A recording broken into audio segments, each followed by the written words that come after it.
Hello students, welcome to Genius Mentors. हम पढ़ रहे हैं बच्चों क्लास 7th साइंस और हमारा फर्स्ट चैप्टर हम कर रहे हैं जिसका नाम है न्यूट्रिशन इन प्लांट्स। तो इस चैप्टर में हम बेसिक क्या पढ़ रहे हैं कि प्लांट किस तरह से अपना जो फूड है वो ऑब्टेन करते हैं, क्या क्या मेथड है उनका फूड ऑब्टेन करने का।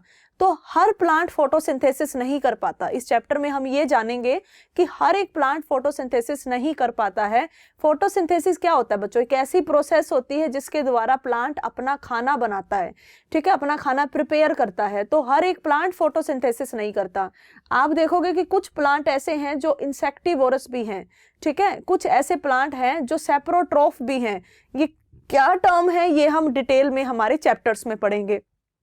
तो आपने क्या करना है बच्चों, लेक्चर पढ़ने से पहले आप क्या करेंगे कि अपनी एनसीईआरटी की बुक आप जरूर खोल लें, आपका चैप्टर आप खोल लें और साथ के साथ आपने मार्क करते चलना है इंपॉर्टेंट पॉइंट्स को चैप्टर में, क्योंकि आपको एनसीईआरटी ही एक मतलब लाइन टू लाइन आपको एनसीईआरटी करवाई जा रही है। तो आप क्या करेंगे, इंपॉर्टेंट पॉइंट्स को मार्क कर लेंगे और जो एक्स्ट्रा बताया जाएगा वो आप लिख सकते हैं, ठीक है, ताकि वो आपके लिए बेनिफिशियल हो सके। चलिए स्टार्ट करेंगे आज का हमारा लेक्चर। जो कि है बच्चों, आज हमने पढ़ना है यहां से। तो एक क्वेश्चन पूछा गया है that can you imagine life on earth in the absence of photosynthesis. Absence का मतलब होता है बच्चों कमी में। तो क्वेश्चन ये है कि क्या हम इमेजिन यानी कि सोच सकते हैं, क्या हम इमेजिन कर सकते हैं कि हमारी लाइफ हो विदाउट फोटोसिंथेसिस, यानी कि अगर फोटोसिंथेसिस ना हो, ठीक है, फोटोसिंथेसिस ना हो, कमी नहीं लिखेंगे इसको, ना हो, खत्म हो जाए।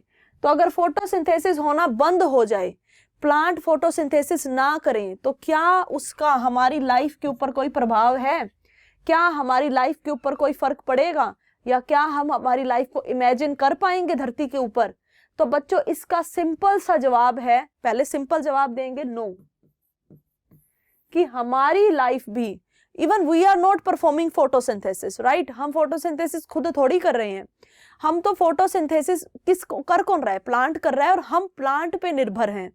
आपने ऐसे याद करना है कि प्लांट करते हैं फोटोसिंथेसिस, हमें पता है एक प्लांट क्या करता है, फोटोसिंथेसिस करता है और अपना खाना बनाता है। और हम जो एनिमल्स हैं वो डायरेक्टली इनडायरेक्टली प्लांट के ऊपर डिपेंडेंट होते हैं। डायरेक्टली भी हो सकते हैं और इनडायरेक्टली भी हो सकते हैं, लेकिन सभी, चाहे कोई डायरेक्टली डिपेंडेंट है चाहे कोई इनडायरेक्टली डिपेंडेंट है, एनिमल्स जो होते हैं प्लांट्स के ऊपर निर्भर होते हैं। तो अगर प्लांट फोटोसिंथेसिस ही नहीं करेगा तो प्लांट सरवाइव नहीं कर पाएंगे, है ना। प्लांट ने खाना ही नहीं बनाया, खाना ही प्रिपेयर नहीं किया, तो कैसे जीवित रहेंगे? और जब धरती पर प्लांट्स ही नहीं रहेंगे तो उनके ऊपर जो हम डिपेंडेंट है, फिर हमारी लाइफ कैसे पॉसिबल है? चाहे डायरेक्टली इनडायरेक्टली, बट निर्भर तो सभी एनिमल्स करते हैं ना प्लांट्स के ऊपर। सो अगर प्लांट ही सर्वाइव नहीं करेंगे, so what is the base of our survival? How can we survive without plants? तो हम सर्वाइव बच्चों नहीं कर सकते। तो इसका सिंपल साधारण आप इस तरह से आंसर दे सकते हो, ठीक है। कैसे जवाब देंगे हम? That in the absence of photosynthesis there would be no any food, there would not be any food. अगर फोटोसिंथेसिस नहीं होती तो भोजन कहां से आएगा, फूड कहां से आएगा, है ना। पहली बात तो ये, the survival of almost all the living organisms directly और indirectly depend upon the food made by the plant. देखो बच्चों, जो एनिमल्स होते हैं ना वो प्लांट्स पर निर्भर होते हैं, चाहे डायरेक्टली चाहे इनडायरेक्टली। इसका एग्जांपल देखो, मैंने आपको कल पढ़ाया था हेटेरोट्रोफ्स में कि हेटेरोट्रोफ्स क्या होते हैं। कल हमने हेटेरोट्रोफ्स पढ़े थे, जो अपना खाना खुद नहीं बना पाते हैं, औरों पे निर्भर होते हैं, उन्हें हम हेटेरोट्रोफ्स बोलते हैं। अब इसमें हमने पढ़ा था हर्बीवोरस, कार्निवोरस, ओमनीवोरस, पढ़ी थी ये चीजें। अब सुनो, मैं अभी आपको ये बताना चाह रही हूं कि जो प्लांट्स के ऊपर है, हम बार बार पढ़ रहे हैं कि एनिमल डायरेक्टली भी डिपेंडेंट हो सकता है, इनडायरेक्टली भी डिपेंडेंट हो सकता है। तो उसी चीज के ऊपर अब चर्चा कर रहे हैं, उसी चीज को डिस्कस कर रहे हैं कि डायरेक्टली कैसे और इनडायरेक्टली कैसे। जैसे जो हर्बीवोरस है, जिसमें काऊ आती है, गोट आती है, बफेलो आती है, शीप आती है, इस तरह के जानवर आते हैं, हर्बीवोरस एनिमल्स हैं ये। और बच्चों हर्बीवोरस एनिमल्स होते क्या हैं? हर्बीवोरस एनिमल वो एनिमल्स होते हैं जो प्लांट्स को खाते हैं, है ना। तो ये क्या करते हैं, आप देखते हो कि जो काओ है, गोट है, बफेलो है, शीप है, ये घास खाते हैं या फिर ये चारा खाते हैं। All these things are obtained from plant. Directly कहाँ से आ रहे हैं? प्लांट पे। तो ये तो डायरेक्टली ही प्लांट के ऊपर निर्भर होते हैं। ये सभी क्या है? Directly depend on plant. ये तो डायरेक्टली ही प्लांट पर निर्भर हैं फूड के लिए। हर्बीवोरस जितने भी होते हैं वो प्लांट के ऊपर डायरेक्टली ही डिपेंडेंट होते हैं। Now we will discuss how indirectly animals are dependent upon plants. So उसमें आप कार्निवोरस को लेकर चलो। कार्निवोरस में क्या आते हैं? टाइगर, लायन, इस तरह के एनिमल्स आते हैं। अब ये एनिमल्स वो होते हैं जो दूसरे जानवरों को मारकर उनका मीट, उनका फ्लैश खाते हैं, है ना। अच्छा अब सुनो, मान लो कि टाइगर है और टाइगर किसको खाता है? डियर को, हिरन को। लेकिन हिरन जिंदा किस वजह से है? क्योंकि वो प्लांट्स को खाता है। समझ में आया कुछ? कि हिरन, जो हमारा टाइगर है वो हिरन को खा रहा है, हिरन को खा रहा है। लेकिन हिरन किस वजह से जिंदा है? क्योंकि वो प्लांट्स को खाता है। अगर प्लांट्स ही ना हो तो डियर कैसे जिंदा रहेगा? और अगर डियर ही ना हो तो टाइगर किसको खाएगा, है ना। अगर प्लांट ना हो तो डियर ना हो, डियर ना हो तो टाइगर के ऊपर भी प्रभाव पड़ेगा इस चीज का बहुत। तो कहने का मतलब है इस तरह से कोई भी जो एनिमल है वो इनडायरेक्टली डिपेंड है। ये क्या है? इनडायरेक्टली डिपेंड है। समझ में आ गया? डायरेक्टली डिपेंड और इनडायरेक्टली डिपेंड। जो काओ, गोट, बफेलो है ये डायरेक्टली डिपेंड है, और जो टाइगर, लायन है ये इनडायरेक्टली डिपेंड है। ठीक है। तो चाहे एनिमल डिपेंडेंट हो चाहे एनिमल इंडिपेंडेंट हो, यानी कि चाहे जो एनिमल है वो डायरेक्टली डिपेंडेंट हो उसके ऊपर, डायरेक्टली ही उसके ऊपर निर्भर कर रहा है, चाहे इनडायरेक्टली निर्भर कर रहा है, लेकिन हर एक animal, even we human beings, आप, हम सब, हम भी एनिमल्स के साथ साथ प्लांट पर भी डिपेंडेंट होते हैं। क्या आपके घर में जो सब्जियां बनती हैं वो कहाँ से आती हैं बच्चों? आपके घर में जो सब्जियां बनती हैं वो प्लांट का ही तो सोर्स है। जो आप रोटी खाते हो, चावल खाते हो, ठीक है, वो सब किससे मिला है आपको? वो सब प्लांट से मिला है। तो हम है ना प्लांट के ऊपर निर्भर खाने के लिए। उसी तरह से अगर हम ये बात करें कि जो हमारे घर दूध आता है, ठीक है, हम घी खाते हैं, एग खाते हैं, चिकन खाते हैं, जो भी खाते हैं, सभी नहीं खाते पर चलो खाते तो हैं इंसान। तो ये जो चीजें हैं ये कहाँ से ऑब्टेन होती हैं? एनिमल से। और इन्हीं को हमने ओमनीवोरस बोला था, यानी कि we human beings are also omnivorous. Why? Because we depend upon both plants and animals. हम प्लांट पे भी निर्भर है खाने के लिए और एनिमल पे भी निर्भर है खाने के लिए, और उन्हीं को हमने ओमनीवोरस बोला था। तो आज तो हम ये पढ़ रहे थे ना बच्चों कि क्यों कोई निर्भर होता है फोटोसिंथेसिस के ऊपर। क्योंकि फोटोसिंथेसिस अगर प्लांट नहीं करेंगे तो वो सरवाइव नहीं करेंगे, और प्लांट नहीं होंगे तो हर एनिमल जो डायरेक्टली इनडायरेक्टली प्लांट के ऊपर निर्भर है वो कैसे जीवित रहेगा। तो इसका सीधा सीधा शब्दों में ये जवाब है कि अगर फोटोसिंथेसिस नहीं होगी तो प्लांट जिंदा नहीं रहेंगे, और अगर प्लांट जिंदा नहीं रहेंगे तो बच्चों कोई एनिमल जिंदा नहीं रह सकता है। ठीक है, ये मैं आपको समझाना चाह रही हूं। आगे एक और बात जो मैंने अब तक आपको नहीं बताई वो सुनो, वो सुनो बच्चों, कि जो ये फोटोसिंथेसिस प्रोसेस है ना, इधर सुनो आराम से, ये जो फोटोसिंथेसिस प्रोसेस है, इस प्रोसेस को जब प्लांट करता है तो एक बहुत अच्छी चीज रिलीज करता है जो हमारे लिए बहुत बहुत जरूरी है जिंदा रहने के लिए, और वो है बच्चों ऑक्सीजन। ऑक्सीजन रिलीज करना। फोटोसिंथेसिस के दौरान प्लांट क्या रिलीज करते हैं? अपना खाना तो वो बनाते ही बनाते हैं, साथ में ऑक्सीजन रिलीज करते हैं। और इसी ऑक्सीजन रिलीज करने की वजह से भी फोटोसिंथेसिस हमारे लिए बहुत बहुत अहम है। ये अहम इसलिए है, एक तो खाने की वजह से, भाई खाना हमें कहाँ से खाना मिलेगा अगर प्लांट ही खत्म हो गए तो।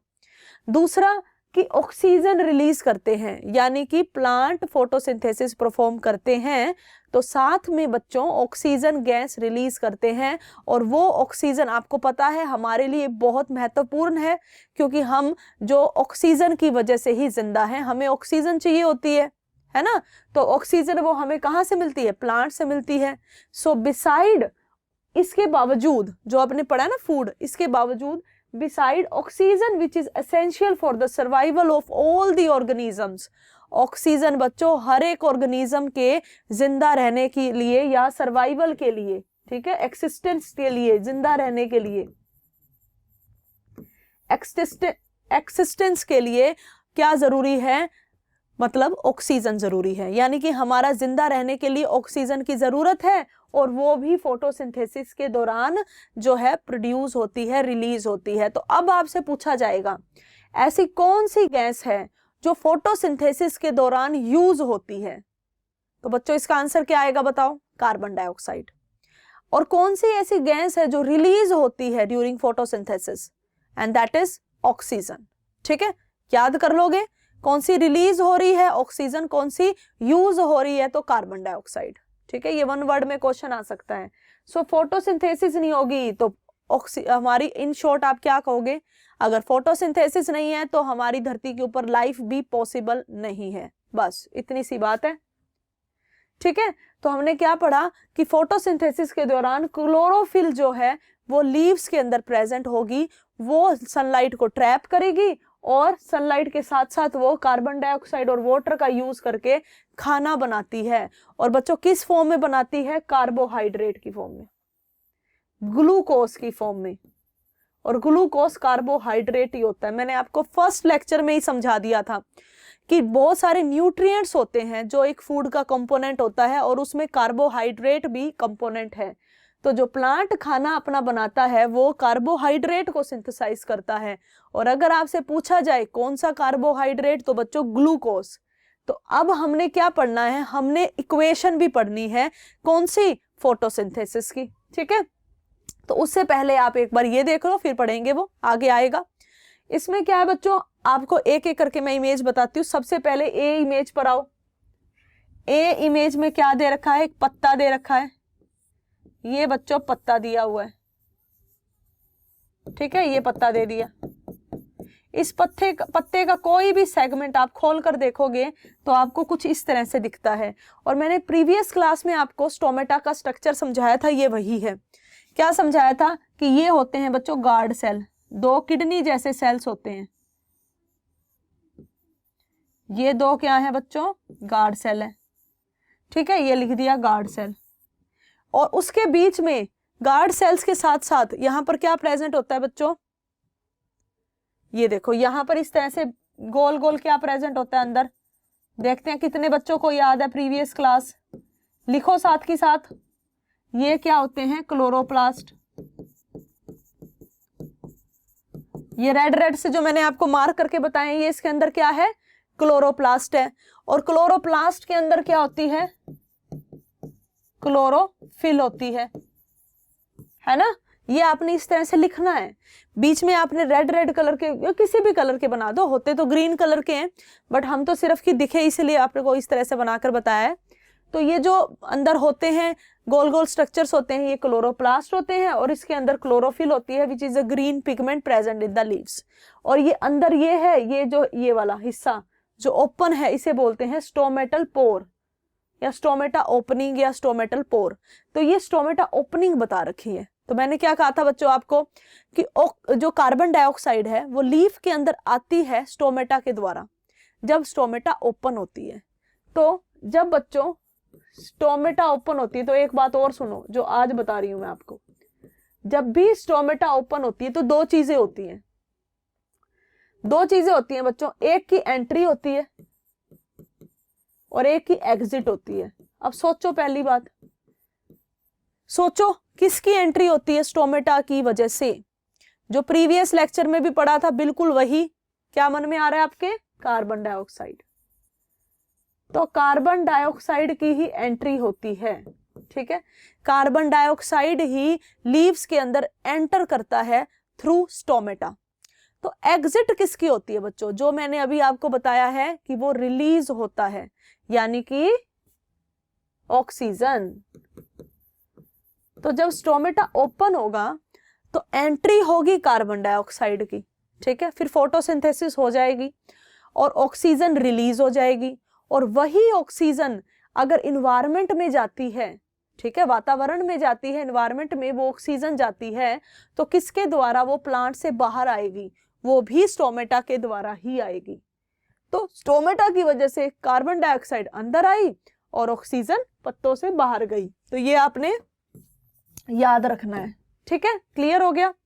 अब देखो ये सेक्शन ऑफ अ लीफ। एक लीफ को अगर आप माइक्रोस्कोप में देखते हैं तो लीफ कुछ इस प्रकार का दिखता है, जैसे कि डायग्राम है।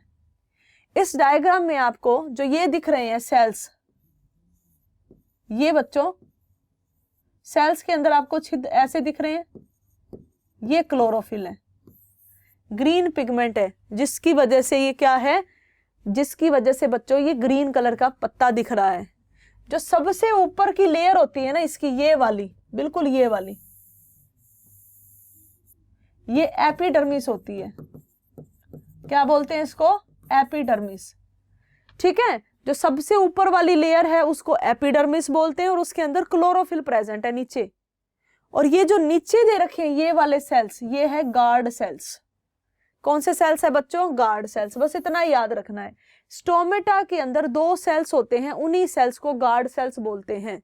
यही गार्ड सेल्स ये मैंने आपको नीचे समझाए हैं, ठीक है।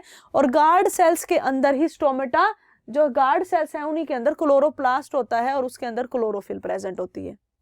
समझ में आ गया आपको? बस इसी तरह से याद करना है। चलिए आगे देखिए। अब ये आपको इसमें प्रोसेस को समराइज किया हुआ है, क्योंकि हम इक्वेशन तो जानेंगे ही जानेंगे। तो इस इक्वेशन में आपको क्या दिख रहा है? कुछ एरो से पहले लिखे हुए हैं और कुछ एरो के बाद में लिखे हुए हैं। जो एरो से पहले लिखे हुए हैं यानी कि ये रॉ मटेरियल है, यानी कि ये यूज हुए हैं। और जो एरो के बाद में लिखे हुए हैं ये प्रोडक्ट हैं बच्चों, जो बने हैं। समझ में आ गया कि जो एरो से पहले लिखे हुए हैं वो यूज हुए हैं, रॉ मटेरियल है, और जो एरो के बाद में लिखे हुए हैं ये प्रोडक्ट हैं जो कि बने हैं। इतना समझ में आया? अब देखो पहले क्या क्या लिखा हुआ है, CO2 और वाटर, इस तरह से लिखा हुआ है। देखो 6 यहां पर बनाते हैं, क्या लिखा हुआ है बच्चों?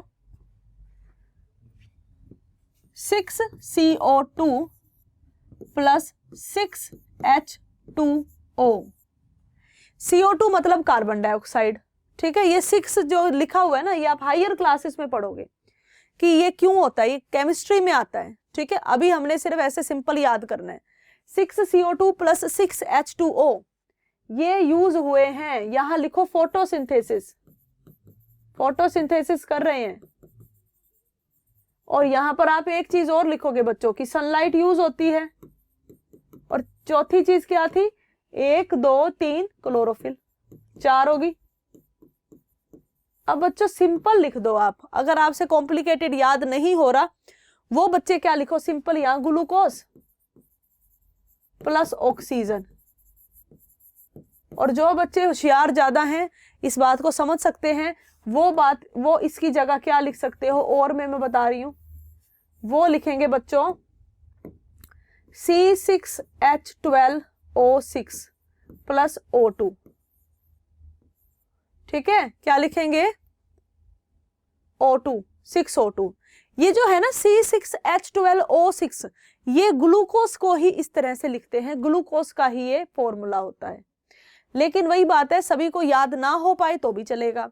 आप यहां तो इस फॉर्म में लिख सकते हो इस इक्वेशन को, या और आसानी से बताऊं तो क्या लिखो, सीधा लिखो बच्चों कार्बन डाइऑक्साइड, इस तरह से carbon dioxide plus water, carbon dioxide plus water, फिर in presence of sunlight chlorophyll that give rise to glucose plus oxygen. मुश्किल याद ना हो तो इस तरह आसान भी याद कर सकते हो, यानी कि जिसको ऊपर वाली फॉर्मूले के हिसाब से याद हो जाए वो भी अच्छी बात है, तो वो तो ये याद कर लें 6CO2 प्लस 6H2O, फिर in the presence of sunlight और क्लोरोफिल दैट गिव्स C6H12O6 यानी कि ग्लूकोज प्लस 6O2 यानी कि ऑक्सीजन। ठीक है, और अगर किसी को ये ना याद हो तो उसके लिए आसान क्या है, सीधा लिख दो carbon dioxide plus water that gives glucose plus oxygen, और बीच में ये लिखना ना भूलें सनलाइट और क्लोरोफिल। ठीक है भाई, ये भी याद कर सकते हो और ऊपर वाली भी याद कर सकते हो, आपकी मर्जी है। ठीक है ना बच्चों, तो ये यहाँ पर आपने यहाँ पर देखो, यहाँ सोलर एनर्जी भी दिखाई हुई है। सोलर एनर्जी क्यों दिखाई हुई है, विदाउट सनलाइट ये नहीं हो सकती। और विदाउट सनलाइट की क्या बात है बच्चों, क्योंकि सोलर एनर्जी ही है जो इसमें यूज होकर केमिकल एनर्जी में बदलेगी और ये खाना बनेगा ग्लूकोज की फॉर्म में। समझ में आ गया है? चलिए, तो ये वाली फिगर देखो, इसमें क्या देखने को मिल रहा है, इसमें आपको डायरेक्ट देखने को मिल रहा है कि ये एक प्लांट है और यहां से तो सन की रोशनी मिल रही है, सनलाइट। ये पत्ता दिया हुआ है, इस पत्ते के अंदर कार्बन डाइऑक्साइड एंटर कर रही है। ठीक है, कार्बन डाइऑक्साइड एंटर कर रही है और ऑक्सीजन निकल रही है। लेकिन आपको इतना पता होना चाहिए, जो कार्बन डाइऑक्साइड अंदर जा रही है और जो ऑक्सीजन निकल रही है बाहर, ये किसके थ्रू निकलती है, ये लीव्स के थ्रू तो निकल रही है, लेकिन लीव्स में भी स्टोमेटा होते हैं और इस स्टोमेटा की वजह से ये दोनों चीजें हो रही हैं कि कार्बन डाइऑक्साइड इसके अंदर आती है because carbon dioxide is used in photosynthesis, और ऑक्सीजन रिलीज हो रही है because oxygen as a product बनती है ना। आपने देखा ना पीछे इक्वेशन में मैंने आपको बताया कि ऑक्सीजन एज अ प्रोडक्ट बन रही है, तो इसीलिए ये बाहर आती है। तो एक तो देखो कार्बन डाइऑक्साइड यूज हो रही है और एक देखो वाटर, तो ये ध्यान से देखो, इस तरह से वाटर रूट्स के द्वारा जा रहे हैं। वाटर जो है रूट्स के द्वारा, पहले तो रूट्स में आता है और फिर उनके अंदर वेसल्स, मैंने पाइप लाइक स्ट्रक्चर बताए थे ना, वेसल्स, उन वेसल्स की वजह से ये पानी ऊपर जाता है। तो इस तरह से एक जो प्लांट है वो अपना खाना बनाता है, किस फॉर्म में बच्चों, कार्बोहाइड्रेट की फॉर्म में। और कौन सा कार्बोहाइड्रेट, ग्लूकोज। किस फॉर्म में, ग्लूकोज की फॉर्म में। अब एक और कंसेप्ट समझो, जो प्लांट है, अगर आपसे पूछा जाए प्लांट किस फॉर्म में फूड सिंथेसाइज करता है, so plant make food in the form of glucose. अगर आपसे पूछा जाए कि प्लांट अपना खाना किस फॉर्म में बना रहा है, तो प्लांट अपना खाना बनाता है ग्लूकोज की फॉर्म में। और अगर आपसे पूछा जाए प्लांट अपना खाना किस फॉर्म में स्टोर कर रहा है, तो आप लिखोगे store food in the form of starch.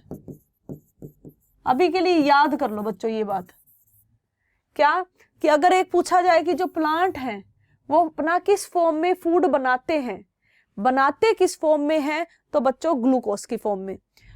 उसको स्टोर किस फॉर्म में करते, स्टोर मतलब समझते हो ना, उसको किस फॉर्म में स्टोर कर रहे हैं, तो वो स्टोर करते हैं उसे स्टार्च की फॉर्म में। और ये दोनों जो मैंने आपको बताए हैं, एक तो मैंने आपको पहले बताया ग्लूकोज और अब मैंने आपको बताया स्टार्च, ये दोनों ही बच्चों कार्बोहाइड्रेट होते हैं। ये दोनों ही क्या होते हैं, कार्बोहाइड्रेट होते हैं।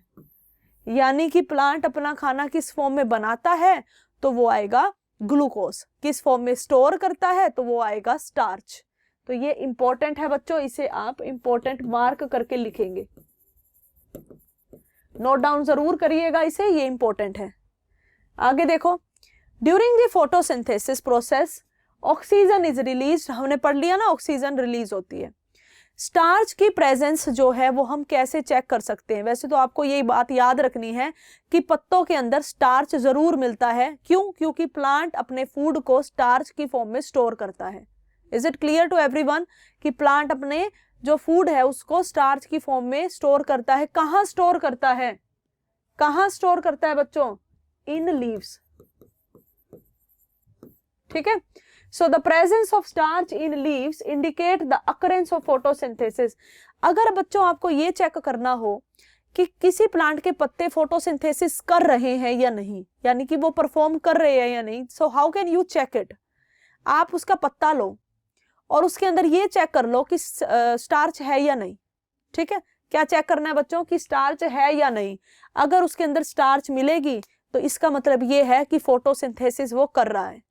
यानी कि how can we check the presence of occurrence of photosynthesis? Occurrence मतलब कि हो रही है या नहीं। ठीक है, तो ये हो रही है या नहीं आप कैसे चेक करोगे? आप उसके पत्तों का टेस्ट कर लो। कौन सा टेस्ट कर लेंगे? Starch test. स्टार्च टेस्ट कर लेंगे इन लीव्स। लीव्स के अंदर स्टार्च टेस्ट कर लेंगे।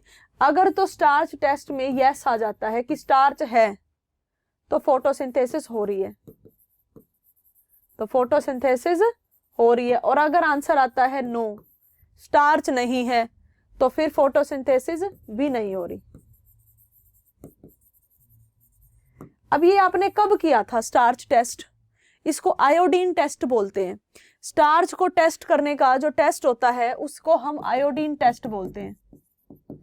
तो बच्चों ये क्लास 6th में हमने पढ़ा हुआ है। क्लास 6th में हमने पढ़ा हुआ है आयोडीन टेस्ट। ठीक है, तो वो आयोडीन टेस्ट हमने यहां पर भी परफॉर्म करना है। ठीक है ना? तो अब एक बात आप ध्यान से सुने, आयोडीन टेस्ट तो हम हमारी नेक्स्ट क्लास में करेंगे। उससे पहले एक क्वेश्चन का जवाब है जो आपको आगे मिलेगा, लेकिन उसका जवाब हम अभी दे देंगे, एक्टिविटी हम कल करेंगे। कहता है Boojho has observed some plant with deep red, violet and brown leaves. Boojho ने देखा कि कुछ प्लांट्स के जो पत्ते होते हैं सब पत्ते हरे रंग के नहीं होते। कुछ हरे रंग के बावजूद क्या होते हैं? डीप रेड कलर के होते हैं, वायलेट कलर के होते हैं, ठीक है, या फिर ब्राउन कलर के होते हैं। तो वो ये जानना चाहता है कि ये अलग अलग कलर के जो पत्ते हैं क्या ये भी फोटोसिंथेसिस करते हैं? क्योंकि बोजो को तो ये पता चला है अभी कि सिर्फ ग्रीन लीव्स जो होते हैं उनके अंदर ही क्लोरोफिल होता है, और इस पिगमेंट की वजह से ही क्या होती है? फोटोसिंथेसिस होती है। अभी तो इसे ये पता चला। तो इसके मन में सवाल आया कि पत्ते तो और रंग के भी होते हैं, जैसे deep red colour, violet colour, brown colour या और भी कलर, तो क्या वो भी फोटोसिंथेसिस करते हैं? तो बच्चों क्यों ना जवाब दे दिया जाए अभी। इसका जवाब है yes, all colour of leaves perform photosynthesis.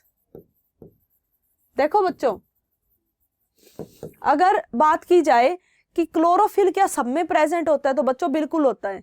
सिर्फ ग्रीन लीव्स में ही क्लोरोफिल नहीं होता, बाकी कलर्स के पत्तों में भी क्लोरोफिल मिलता है। बस फर्क इतना है कि इसमें ज्यादा मिलता है। ग्रीन लीव्स में क्लोरोफिल ज्यादा मिलता है, इसलिए वो ज्यादा फोटोसिंथेसिस कर पाते हैं। और बाकी कलर के जो लीव्स है ना, जैसे यहाँ बता रखा है डीप रेड, वायलेट, जो भी कलर हैं सारे अलग अलग कलर होते हैं, इनके पत्तों में क्लोरोफिल कम मिलता है, लेकिन मिलता तो है। और जब मिलता है तो फिर फोटोसिंथेसिस भी होगी। ठीक है, तो आज हम इतना ही करेंगे बच्चों। साथ ही साथ इसको नोट डाउन करते रहें। और अब नेक्स्ट क्लास में हम एक्टिविटी पढ़ेंगे, जिस एक्टिविटी में आप पढ़ोगे आयोडीन टेस्ट दोबारा। तो जिन जिन बच्चों को याद नहीं है कि 6th क्लास में आयोडीन टेस्ट कैसे किया था, वो आज हम अपनी नेक्स्ट क्लास में करेंगे। तो तब तक के लिए इसे रिवाइज कीजिए बच्चों। All the best.